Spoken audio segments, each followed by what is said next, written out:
They called me a squatter. They fined me for unauthorized camping on my own front porch.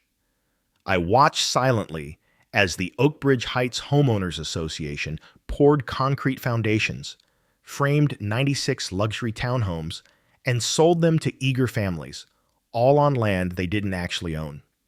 Most people would have screamed at the first bulldozer. I didn't. I waited until the very last shingle was nailed down.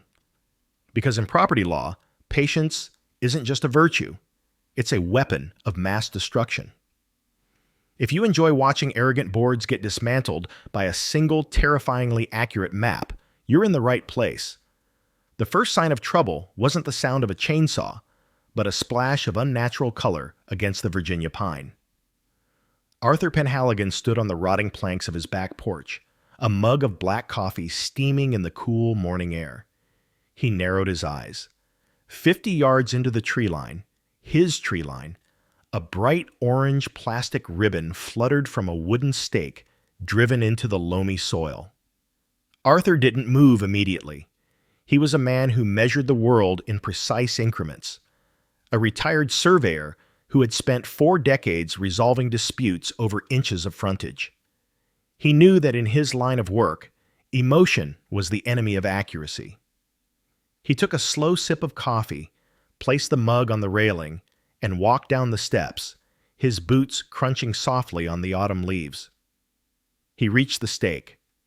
It was fresh pine, squared off, with Prop Corner, Lot 101, scrawled in black Sharpie on the orange flagging tape. Lot 101, Arthur whispered, his voice raspy from disuse. He looked around. There was another stake 50 feet to the left, another one to the right, a perfectly straight line cutting right through his grandfather's persimmon grove.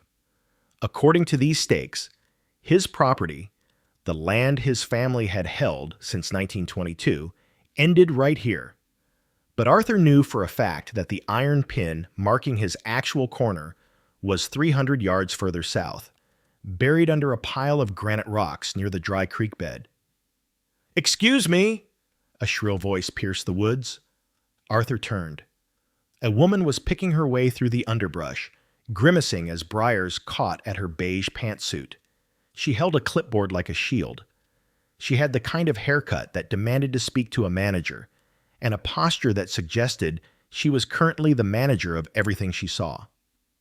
"Can I help you?" Arthur asked, his tone neutral. "You're trespassing," she said, stopping 10 feet away. She pointed a manicured finger at him. "This is an active construction zone for the Oak Ridge Heights Phase 2 expansion. Liability waivers haven't been signed. You need to leave." "I live here," Arthur said, gesturing generally behind him toward his cabin, which was barely visible through the trees. The woman scoffed. She glanced at the cabin, then back at Arthur's faded flannel shirt. That's the squatter structure we're slated to demolish next month. I'm Patricia Vance, president of the HOA. We've already filed the permits. You've been tolerating the undeveloped land for long enough, but we're breaking ground on Monday." Arthur looked at Patricia. Then he looked at the orange stake. "You're building here?" Arthur asked. "Townhomes?" 96 luxury units, Patricia beamed, her annoyance momentarily replaced by pride. "Waterfront views, gated access, which is why we can't have this." She gestured vaguely at Arthur and his woods, cluttering up the aesthetic. "The sheriff will be serving an eviction notice for that shack soon. I'd suggest you pack whatever fits in a shopping cart and move on." She didn't wait for a response. She turned on her heel and marched back toward the clearing where a yellow bulldozer sat idling. Arthur stood alone in the woods. His heart should have been pounding. He should have been shouting, chasing her down, tearing up the stakes. But Arthur was a surveyor.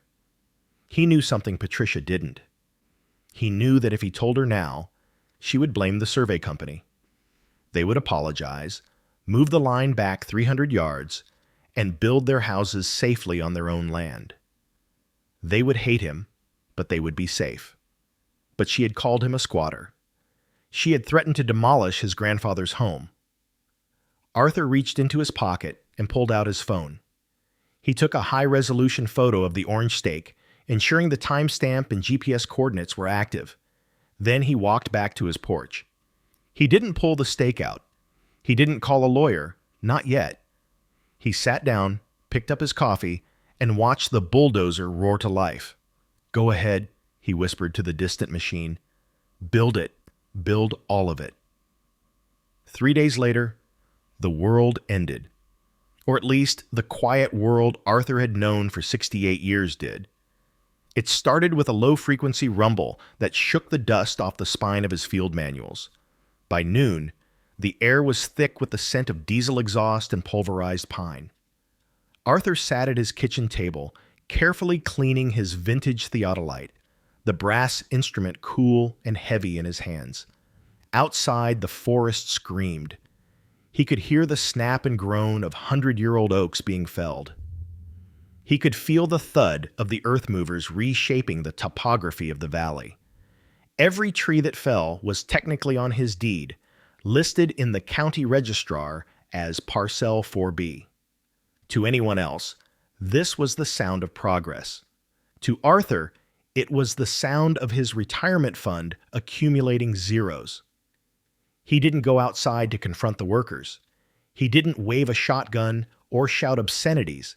Instead, he placed a fresh SD card into a trail camera mounted discreetly inside his window frame. He set it to record on motion.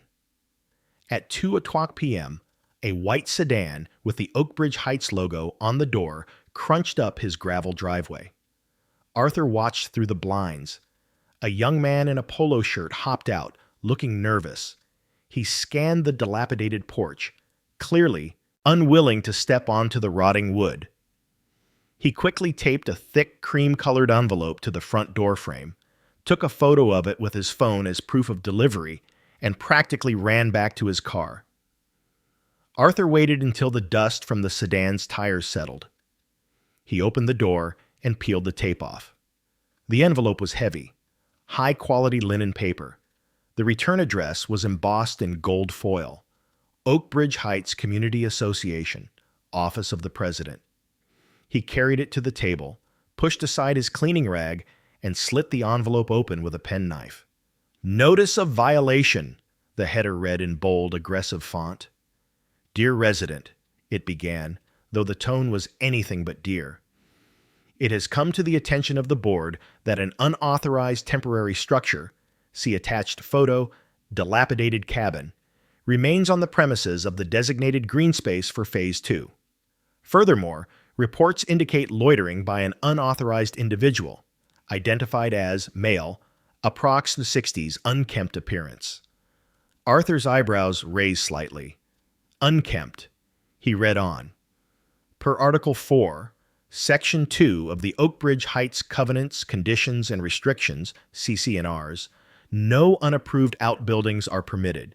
You are hereby ordered to vacate the premises and remove all personal debris within 72 hours. Failure to comply will result in a daily fine of $500, retroactive to the date of first observation."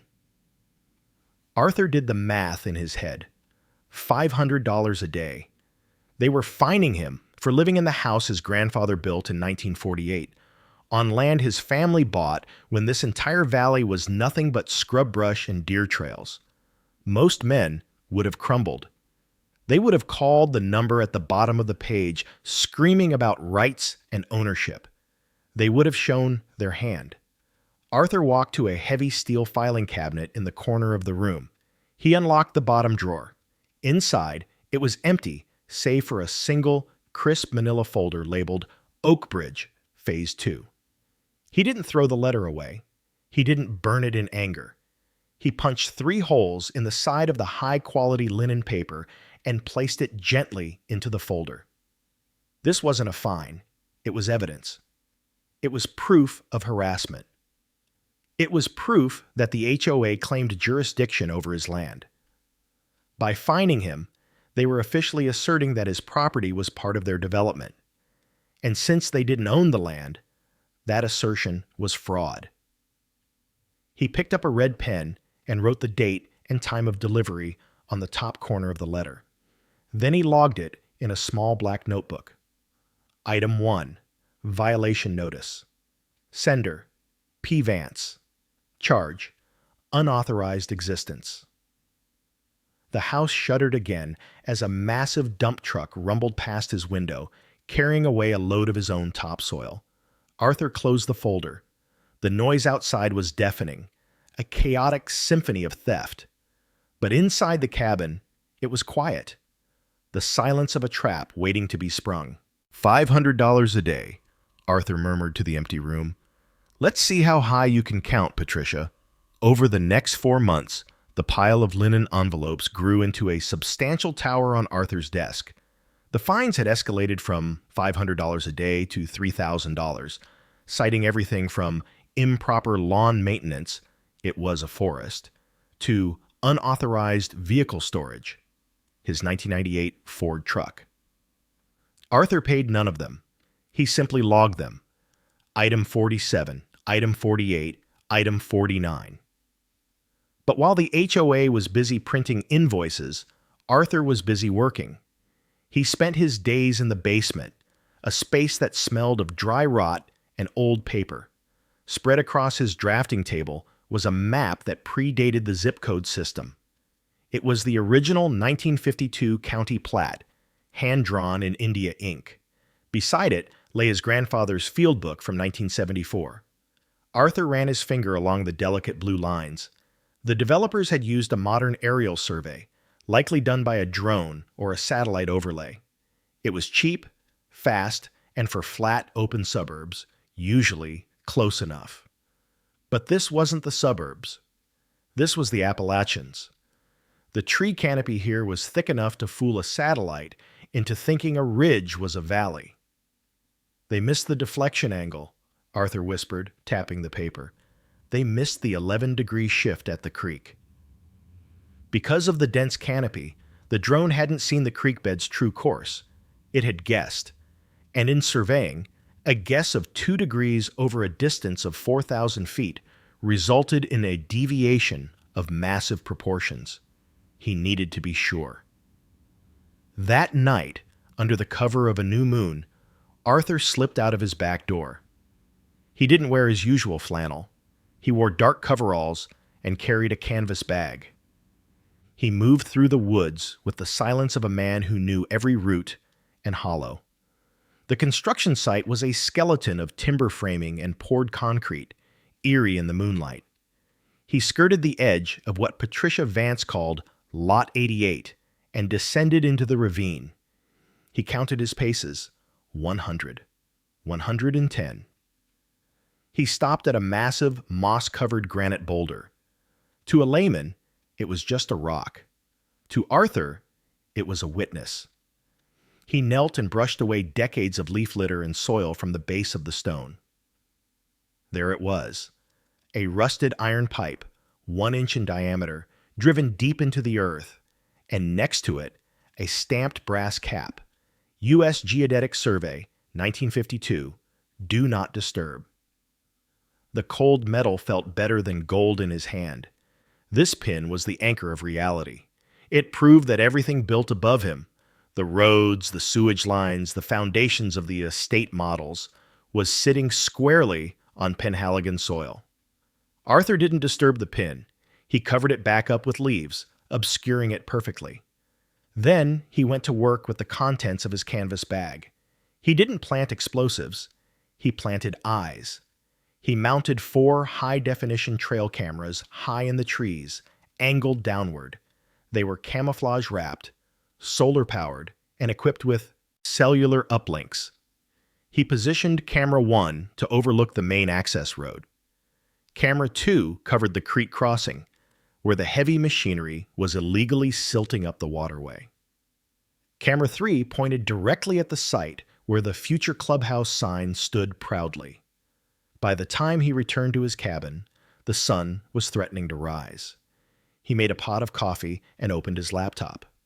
The screen flickered to life, showing a live feed from the trees. On the screen, a massive cement mixer was backing up, pouring foundation walls for a 4-bedroom townhouse. Arthur opened a new spreadsheet. He titled the first column, Date, The second, trespass event. The third, damages. He watched the mixer pour the gray sludge onto his land. He typed 07:15 a.m. Foundation pour. Permanent soil contamination. Value $150,000. He took a sip of coffee. The HOA thought they were building a neighborhood. Arthur knew they were actually building the most expensive lawsuit in state history, and he was going to let them finish every single square inch of it.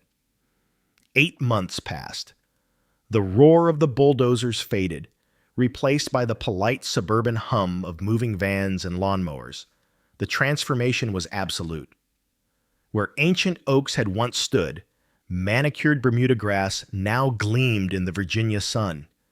Where deer trails had woven through the brush, asphalt cul-de-sacs named Whispering Pines and Sovereign Way now curved elegantly. Arthur's cabin, once hidden in a deep embrace of green, was now exposed. They had cleared the trees right up to the imaginary line they believed was the border, leaving his home sitting on a bald patch of earth like a rotten tooth in a perfect smile. Arthur stood at his window, watching a young couple walk a golden retriever on the new sidewalk that ran just 20 feet from his front porch. They pointed at his house and whispered. The man shook his head in disgust. The phone on Arthur's desk buzzed. It was a notification from Camera 3. He checked the feed. A black SUV had pulled up to the end of his gravel drive. Patricia Vance stepped out, but this time she wasn't alone. She was accompanied by a man in a sheriff's deputy uniform and a short, sweating man in a cheap suit. Arthur didn't wait for them to knock. He opened the door and stepped out onto the porch, crossing his arms. Patricia stopped at the bottom of the steps. She looked different than she had 8 months ago. Triumphant. She held a thick binder, not a clipboard. "Mr. Penhaligon," she said, her voice dripping with faux pity, "we were hoping you'd have vacated by now. It would have made this much less unpleasant." "I'm not going anywhere, Patricia," Arthur said.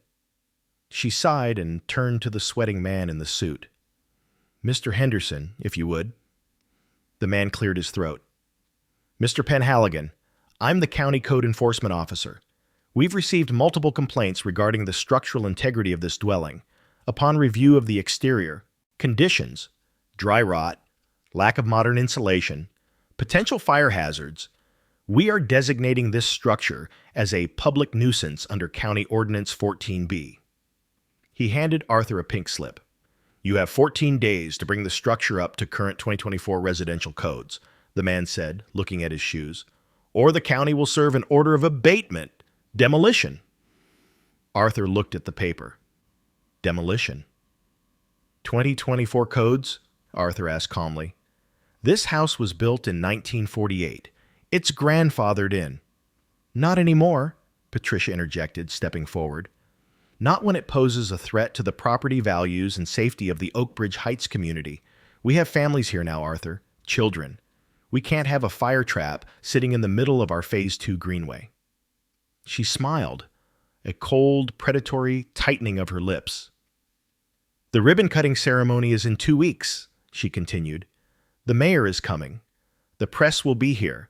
I want this eyesore gone before the first camera flashes. If you leave voluntarily today, the HOA is prepared to offer you a relocation stipend, $5,000. She said it like it was a fortune. Arthur looked at the sheriff's deputy, who was staying silent, hand resting near his belt. Then he looked back at Patricia. "You really want this land, don't you?" Arthur asked softly. "It's not your land, Arthur," she snapped, her mask slipping. "It's common area. You're just a squatter who got lucky for 40 years. But luck runs out. You have 14 days. They turned and walked back to the SUV. Arthur watched them go. His heart rate hadn't spiked. His hands weren't shaking. He looked down at the pink slip in his hand. Public nuisance. He went back inside and walked to his desk. He opened his laptop and pulled up the spreadsheet. It now had over 4,000 entries. He clicked on a new folder. Audio recordings. He had recorded the entire conversation. Patricia Vance, on tape, admitting she was using the county code enforcement to evict him for a ribbon-cutting ceremony. It was coercion. It was malicious abuse of process. But more importantly, she had confirmed the timeline. 2 weeks, Arthur whispered. The mayor, the press, all the homeowners. He looked at the calendar on the wall. 2 weeks gave him just enough time to file the final paperwork. He picked up his phone and dialed a number he had memorized months ago. Harrison and Associates, a voice answered. It's Arthur, he said. They threatened demolition. It's time to file the injunction. And Harrison, I want you to book a process server for the 15th. The 15th? The lawyer asked. That's a Sunday. I know, Arthur said, looking at the invitation flyer Patricia had accidentally dropped on his driveway. It's the day of their grand opening. I think it's time I introduced myself to my new neighbors. The 15th of October arrived with a mocking brilliance. The sky was a piercing blue, the kind that real estate agents prayed for. Arthur woke early. He didn't make coffee. Instead, he shaved for the first time in a week. He went to his closet and pulled out a suit carrier that hadn't seen daylight since a funeral 3 years ago. It was a charcoal gray wool suit, outdated in cut but immaculate in condition. He dressed slowly, methodically, tightening his tie with the same precision he used to calibrate his surveying equipment. Outside, the world was already loud. The cul-de-sac at the end of his driveway, or rather, the cul-de-sac that blocked his driveway, was transformed. A massive white tent had been erected. Red, white, and blue bunting draped the freshly planted saplings. A catered buffet line was being set up, the smell of bacon-wrapped appetizers wafting through the woods, clashing with the natural scent of pine. Arthur watched from behind his blinds. By 10 o'clock a.m., the cars began to arrive. Luxury sedans, polished SUVs, a few convertibles. The residents of Oakbridge Heights Phase 2 were stepping out, looking successful and happy. They were the innocent beneficiaries of a crime, unaware that the ground beneath their feet was stolen. Then came the VIPs. A black town car deposited the mayor, who was shaking hands and flashing a politician's smile. And finally, Patricia Vance. She wore a bright red power suit, standing out like a flare. She was directing the caterers, the valets, and the security guards with the frantic energy of a general on the eve of victory. She checked her watch, then glanced toward Arthur's cabin. She frowned, spoke into a walkie-talkie, and 2 large security guards moved to position themselves at the edge of the property line, their backs to the party, eyes fixed on Arthur's front door. They were expecting a crazy old man. They were expecting shouting, maybe a sign protesting the development. Arthur picked up his leather briefcase. It was heavy, filled not with lunch, but with 3 specific documents. 1. A certified copy of the 1922 Penhaligon deed. 2. The independent survey report completed last week by the state's leading forensic geodesist. 3. A writ of ejectment signed by a judge just 48 hours ago. He checked his phone. A text message from Harrison. Server is in position. Green tie. Waiting for your signal. Arthur replied, Let them cut the ribbon first. He waited. At 11:30 a.m., the music died down. A hush fell over the crowd. Patricia Vance stepped up to the podium, the microphone squealing slightly before settling. Welcome, everyone, her voice boomed, amplified across the valley.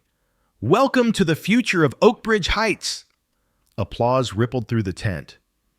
2 years ago, Patricia continued, her voice trembling with emotion, this was just untamed wilderness. It was dark, overgrown, and frankly, dangerous. But we saw potential. We saw a community where families could grow, safe and secure. We fought through zoning delays, weather, and... She paused, casting a quick, dark look at Arthur's cabin. Local resistance. But, looking at all of you today, I know it was worth it. Arthur stepped away from the window. He walked to his front door. And now, Patricia announced, it is my honor to invite Mayor Wilkins to help me cut the ribbon, officially opening the Phase 2 Greenway and Community Park. The applause grew louder. A drum roll played over the speakers. Arthur unlocked his front door. The click was inaudible over the cheering outside, but it felt loud to him. He stepped out onto the porch. The sunlight hit him. The two security guards immediately stiffened, hands hovering near their belts. One of them tapped his earpiece. Arthur ignored them. He didn't yell. He didn't run. He simply walked down his rotting wooden steps, his polished boots hitting the dirt. He adjusted his cuffs, gripped his briefcase, and began the long walk across the 50 yards of common area grass that separated his home from the celebration. Patricia was holding the oversized scissors. The mayor was beaming. The giant red ribbon fell away in 2 silken pieces. "I give you Oak Bridge Heights!" Patricia shrieked. The crowd roared. Champagne corks popped. And then they saw him. It started as a ripple near the back. People turned, whispering. The sea of designer clothes parted as Arthur Penhaligon, looking like a specter from the past in his charcoal suit, walked steadily toward the podium. The security guards moved to intercept him. "Sir, you need to turn around," the larger guard grunted, stepping into Arthur's path. Arthur stopped. He didn't look at the guard. He looked past him, locking eyes with Patricia Vance on the stage. Her smile faltered. The scissors dangled loosely in her hand.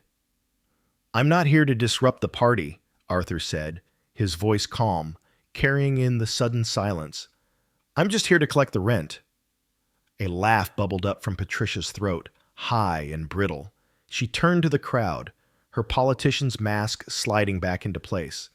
"Oh, Arthur, always the comedian. Ladies and gentlemen, this is our colorful local character." She made a sharp gesture to the guards. "Please escort Mr. Penhaligon back to his property. He seems confused."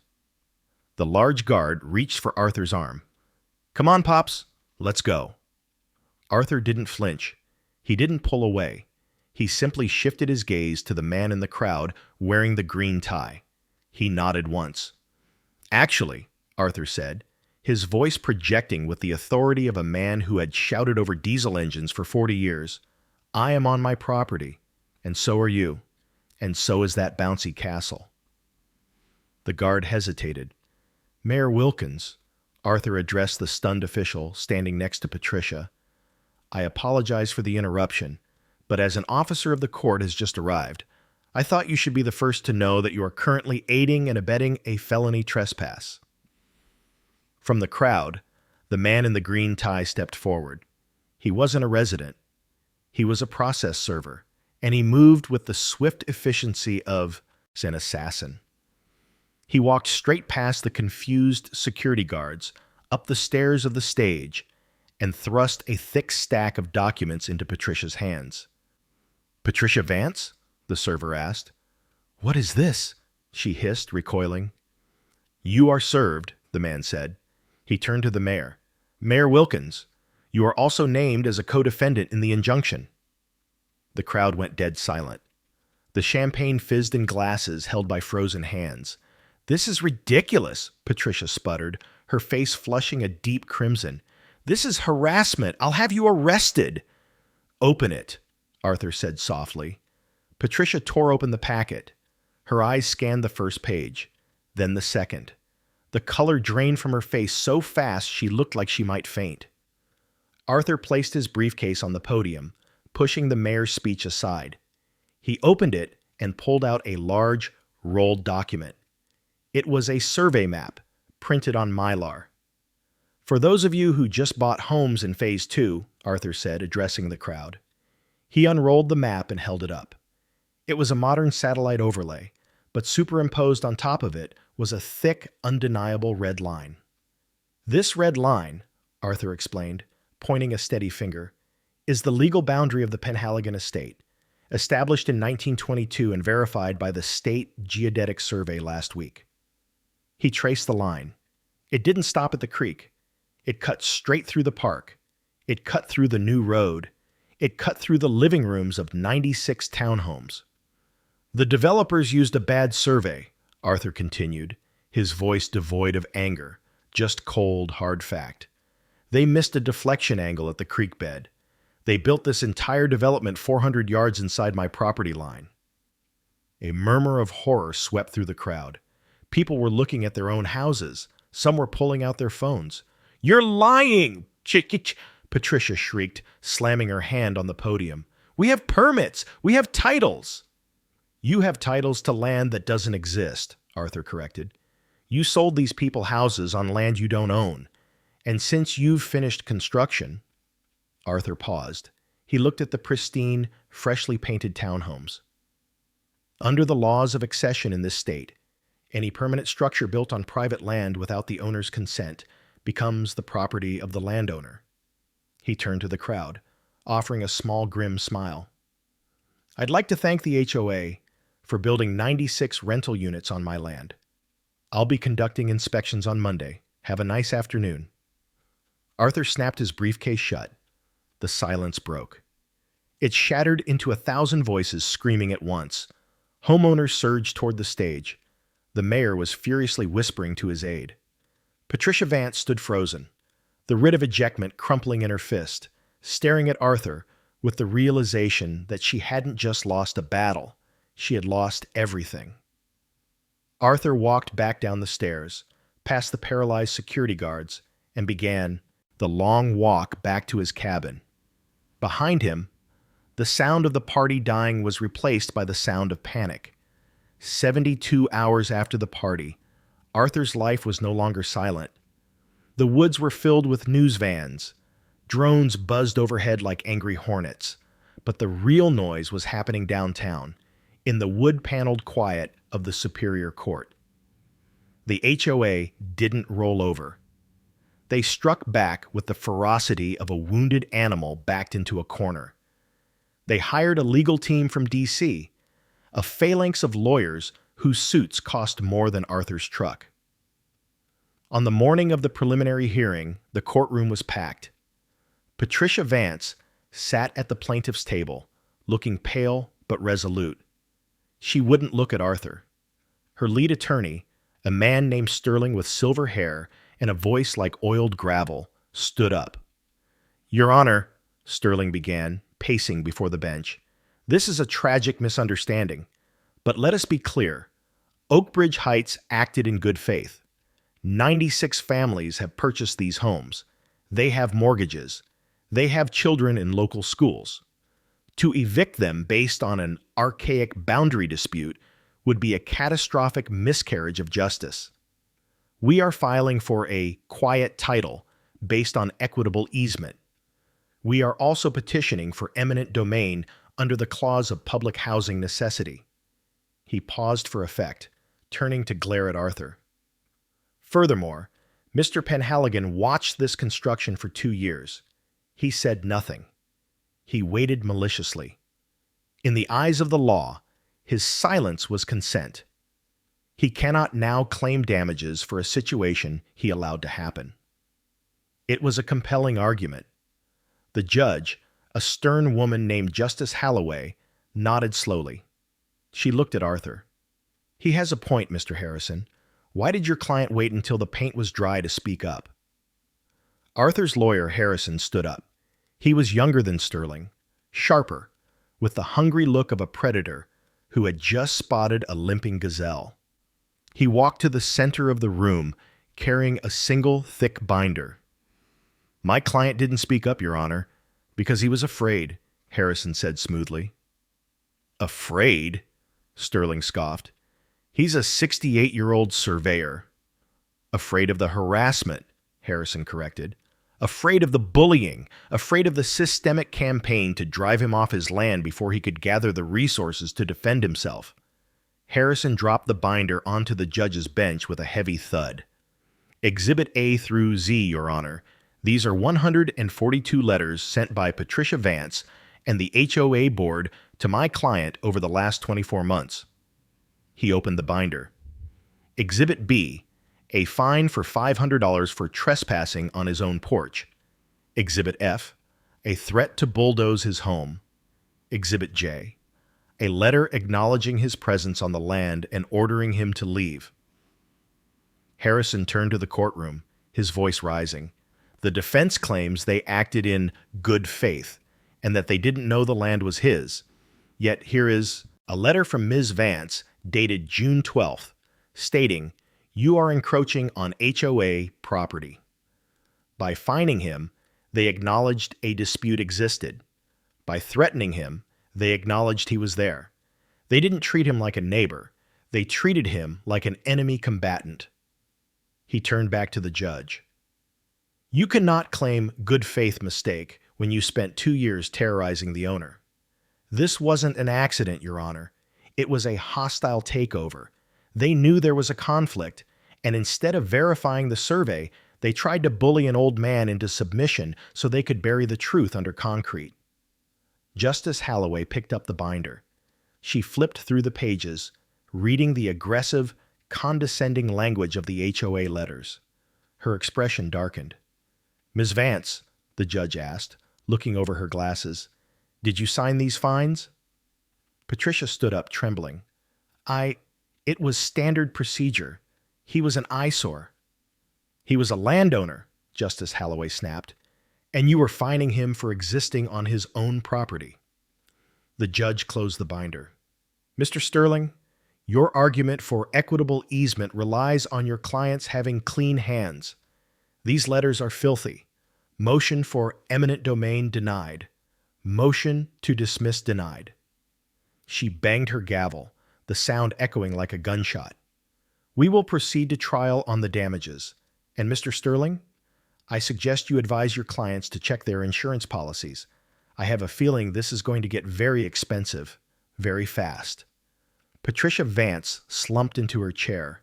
Across the aisle, Arthur sat perfectly still, his face unreadable. He didn't smile. He just watched her, the same way he had watched the bulldozers. The trap hadn't just sprung, it had crushed them. It took 6 months to reach the conference room table. The room was on the 42nd floor of a skyscraper in the city, offering a view of the sprawling metropolis below. Around the mahogany table sat 18 lawyers, 4 insurance adjusters, and the entire board of directors for the development company. And Arthur Penhaligon. He wore the same charcoal suit he had worn to the ribbon cutting. The atmosphere was not tense, it was defeated. The forensic accounting was complete. The survey had been upheld by 3 independent firms. The numbers were catastrophic. Mr. Sterling, looking significantly older than he had in court, slid a document across the table. This is our final offer, Mr. Penhaligon, Sterling said quietly. The insurance consortium is prepared to pay out the full policy limit of $40 million. The developer will contribute another $10 million. In exchange, you will grant a retroactive easement for the land and transfer the title of the disputed 18 acres to the HOA. $50 million. It was more money than Arthur could spend in 10 lifetimes. It was enough to buy an island. Arthur looked at the check. Then he looked at Patricia Vance. She was sitting at the far end of the table. She had lost weight. Her power suit looked too big for her now.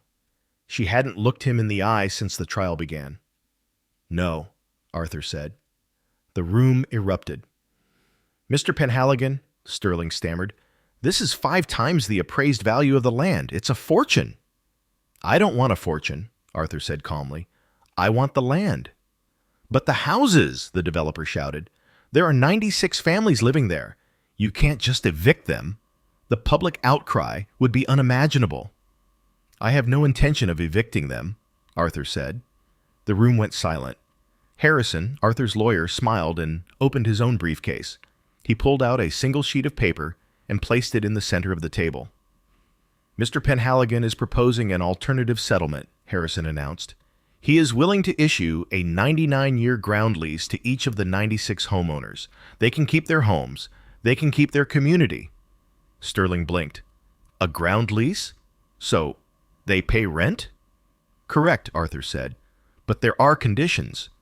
He leaned forward, his eyes locking onto Patricia Vance. Condition 1.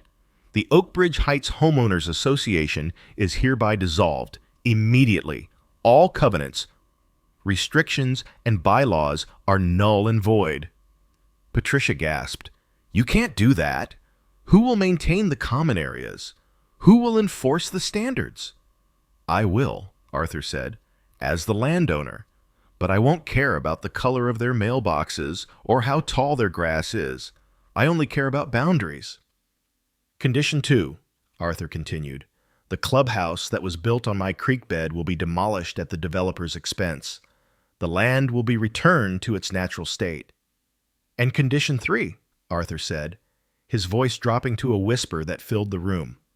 Patricia Vance will personally write a letter of apology to every single homeowner, explaining that her negligence and harassment caused this crisis. And then, she will resign from any community board in this state forever. Sterling looked at the developer. The developer looked at the insurance adjusters. They all looked at the $50 million check that Arthur had just rejected. To accept Arthur's deal saved them $50 million. It saved the developer from bankruptcy. It saved the insurance companies a massive payout. The only thing it cost was the HOA. We accept, the developer said instantly. Wait, Patricia screamed, standing up. You can't. This is my community. I built this. Sit down, Ms. Vance, the developer snapped. It's over. Arthur stood up. He didn't shake hands. He didn't gloat. He picked up his hat.